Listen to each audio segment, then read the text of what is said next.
What is up, everyone? Tis I, Z Gaming Guy. Dooney's over on the side, being my android, so don't worry about him. So today is Z Talks, and if you don't know, if you're new here, because we've been getting more subscribers, so welcome if you're new. I try every week, but we see. Go in, get some comments that have questions. I answer them, I elaborate on them. But first, I always go back and read some of the comments answering questions that I had asked. So we're going to go back and talk about some of those. So first up, we have Unknown197. This is referring to when someone asked me what my religion is. And we're just going to nip this one in the butt right away because I feel like obviously this is the most controversial one, and that's fine. But I'm going to start off with this one.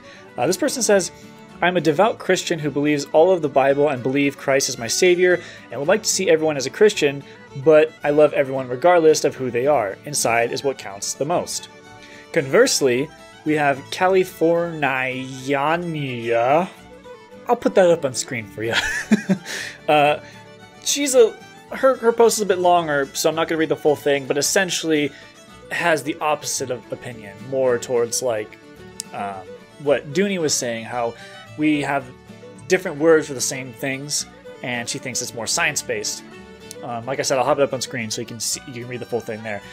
And yeah, I mean, ultimately, as Unknown said, it's just about the person more than anything. You know, if you want to believe whatever you want to believe, you can believe a fucking giant spaghetti monster. That's fine. If you're a good person, I'm okay with it. If the spaghetti monster asks you to murder people, okay, you know what? You're a bad person now. And I think we draw the line there. So that's essentially just the gist of it all. And the next comment is from Lisa, and this is referring to someone asked me what I think the worst way to die is. And Lisa says, I believe the worst way to die would be flesh-eating bacteria.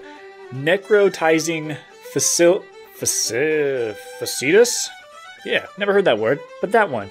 It can become quickly fatal if it gets in the bloodstream. I've watched through a lot of 100,000 Ways to Die with my best friend. There was an episode featuring a guy that got run over by a semi-truck. If I remember correctly, he was alive while stuck under it for a while.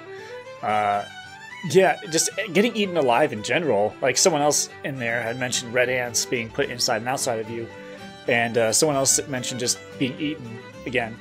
Would suck, because it's just chunk by chunk by chunk, I guess, depending on what you're doing. I mean, at least get eaten by, like,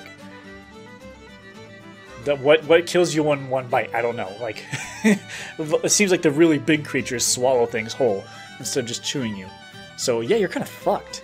And also regarding the whole worst way to die, Trippin says burning to death, but where it takes a long time, let's say an hour of just burning and slowly dying, would probably be the worst. Well, if you're burning to death though, chances are it's not gonna last that long, ever. Due to like just passing out at some point, there's like an overload of pain, could be one, depending on how much smoke there is, could be another way for it all to happen. So the bright side is you wouldn't be on fire that long, probably. Like, it'd have to be very deliberate, I think, in order for that to really occur. So, but in most situations, I imagine you'd die, I mean, fairly quickly, but any time on fire feels like a long time, I'd imagine. 3 seconds probably feels like 3 years. So, yeah, burning just in general, yeah. But you guys, you're really putting out some fucked up ways to die. Alright, so now we're going to move on to the current questions, alright? First one, we have Terminator 000666 saying, Dooney! He said that first. I'm not yelling at you, but to fucking watch yourself. And then he said, Z, how about what was your favorite game presented at E3? That's hard to say, because The Last of Us 2, Part 2, obviously very high up there for me, being that's my favorite singular game of all time. So I'm excited for that. Ellie looked off to me, so that's why I was a little, like, it lowered it a bit, but I'm still excited nonetheless, so it's probably that. I'm also, like, out of nowhere excited for, what's it called, Jump something. It's where, like, you see Goku, Luffy, I can't remember how to say his name, and Naruto all fighting Frieza. That looks cool. I mean, I have One Punch Man. Oh, what if One Punch is in there? He wins, but, you know, still. Those two games definitely stood out to me.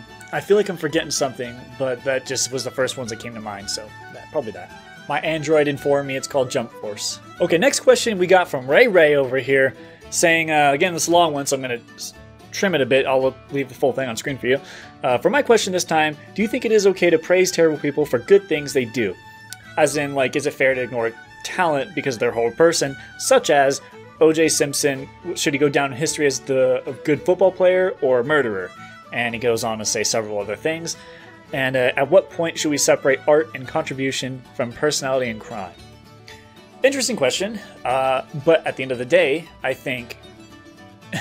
well, see, some of them are different, because one of the things you mentioned were Bill Cosby, how his episodes may have helped many kids, despite him being what he ended up being.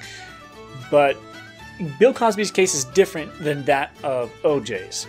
So in OJ, he fucked up everything, and that should be remembered, I think. Like, you shouldn't really remember him for the other stuff as much. In Bill Cosby's case, regardless of how he ended up turning out, good still did happen. So I think it's kind of like when trolls come and comments, right? When they come and act like asshats, every now and then some of them have some okay advice. You know what I mean? I shouldn't shove it away just because they're being a douchebag. I should still take it into consideration and then fucking ban them, you know? So it doesn't matter if it's Hitler or whoever, if they do something that benefited humanity or people, I think that it's fine to continue it, despite who may have been behind it. But in the cases of where, like, they made accomplishments and then they did something bad, I think that they should be kind of deemed the bad person over that, personally. Contributions to society are different to me than just personal achievements. That's kind of where the line draws for me personally. But I'm definitely curious what all of you guys think, like, where it's okay to have the balance, if at all. So yeah, let me know. I mean, it's kind of like, you know, like if Hitler... What if it turned out Hitler made a cure for, like, fucking something like cancer? But they said, no, it made Hitler, I don't want it. And they threw it away. Like, that'd be ridiculous. You know what I mean? Like, Hitler's a scumbag, obviously. But if he's bringing something to the table that benefits humanity, I think we shouldn't just turn it away.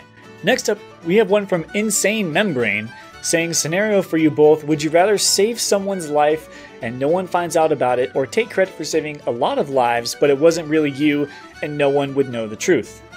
Well, I mean, obviously I'd rather choose save a lot of lives and people think it's me, simply because more lives are saved. You know what I mean?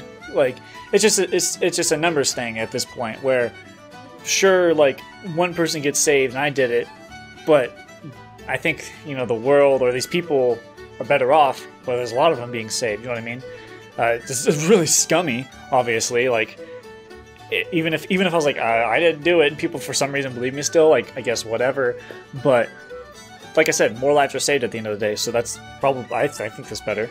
And for the last question from you guys, I'm going to supply one after this, but from you guys, it's by Bulletface asking, if you were to direct a movie, what would the plot and genre be? Great talk, keep it up. Thank you. So I already mentioned what one of my movies, like, that I had an idea of would be like, the Psychic User.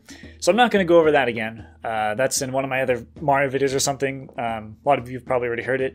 But I will go over another one that I had in mind. I was actually thinking about making into an indie game with those pixelated things. I can't remember what to call it, but there's like a game like To the Moon, I think it was called. And it got a lot of traction, and it kind of like made me think, oh, RPG Maker, there we go. Made me think, oh, I want to make one too. And I already had like an idea in mind, and I guess I'll quickly go over that as fast as I can. So basically, I think when you teleport, you can't survive it. Since it turns out, at least data, is it would break it down molecule by molecule, scan you, and then reconstruct you perfectly somewhere else instantaneously. That's teleportation. Obviously, your body can't survive being broken down molecule by molecule. So I don't think you live. I think you're technically cloning them and destroying the original, but with everything intact, such as their memory. So, like, to me, that's too sketchy, and if a game kind of went around that concept, it's just a short story-driven game where this is player choice. Like, let's say you and your wife, you know, your wife is part of a science team that leads the construction of teleportation devices, and so she goes through teleportations all the time, testing it and stuff like that. But you're kind of weirded out by it. You're like, I don't really want to do it. You know, not that you necessarily think what I'm thinking yet. But as the game goes on, you start to learn more about it, and you as the player, like the connection between those two, and you find out that, like, eventually through other coworkers and stuff, that you're likely not surviving the trip and is technically a clone, but is still you know what I mean? So as a player, like, I think it'd be cool if at the very end of it, you're given the choice to, like, accept her as the clone, deny her because she's not really the person you originally fell in love with, or go through the teleporter with her. Also, in a way, also accepting her, but trying to let the clones have their lives while you have your life, afterlife kind of thing. I think that'd be kind of interesting, and obviously I'm summing it up very much so. There's more details, but I'm not going to go into it right now. But that's kind of the gist of it, and that's what I thought would be pretty interesting as a little, like, 2-3 hour game or something. But yeah, let me know what you think of it. So my question for you, lovely gremlins of the internet, is what do you think about microtransactions, or I guess DLC in general? Because it's obviously a very hotly debated topic among the gaming community, and I'm personally of the mindset of, I don't care as long as it's not game-breaking. Like Overwatch, for example, does it fine, and if it continues to support a game that only has a single asking price, then that's fine. You know, but you look at something like Elder Scrolls Online, it's an absolute garbage fest. I bought that game recently, and, like, to really get into it, you need to spend like a fucking $100 to get everything, and then it still asks for more money. It's okay, oh, you want to make a new character? Give me money. Oh, you want to use this class? Give me money. Oh, you want to have an inventory space that's unlimited for crafting stuff? Give me money. It's like, that shit should be in the game. Don't, like, you're really gonna make me pay extra for that? That's bullshit. But yeah, cosmetic things, I don't care. Like I said, I like Overwatch, so I'm glad to keep supporting them. And occasionally when they roll out events that they put a lot of work into, I'm fine with dropping $5, $10 to hopefully get a new outfit or something. You know what I mean? And then that, like, Mercy skin you got for... Okay, side rant.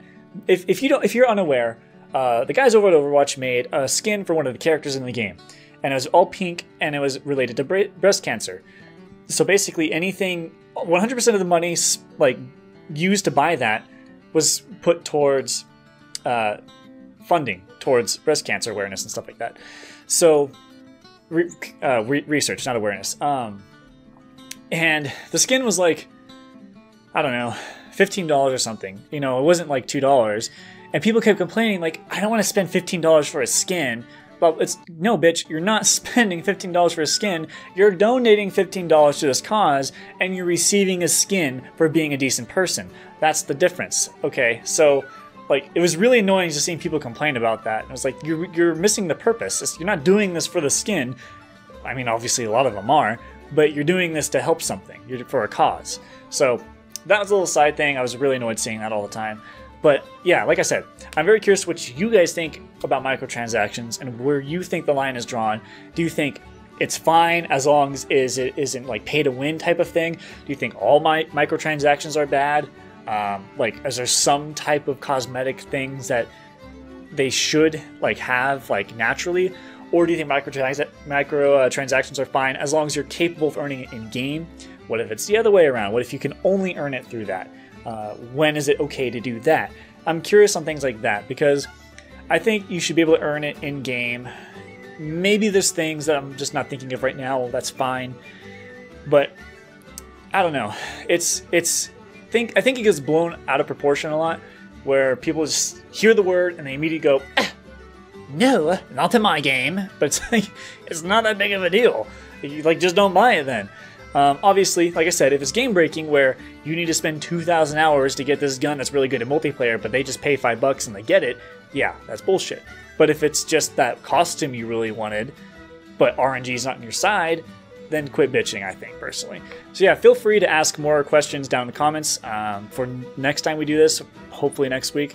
But I'll be sure to read through them, and maybe I'll have like a similar format to what I had this time, assuming I do what I'm thinking I'm going to do. But hopefully you enjoy the video, and I'll see you in the next one. You don't even recognize me anymore, do you? No, you look like Kratos. But before I looked like Clark Kent, huh? Yeah. So what I'm hearing is you're Superman. Superman and Kratos. I mean, I've never seen you and them in the same room. Exactly. Dun dun dun!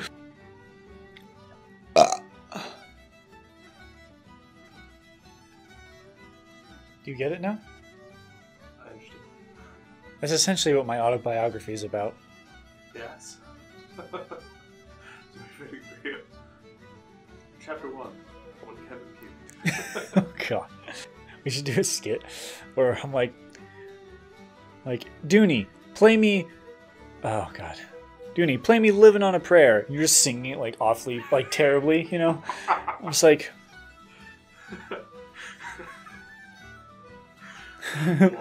I'm laughing. Dinner! Dooney, play me the dubstep soundtrack.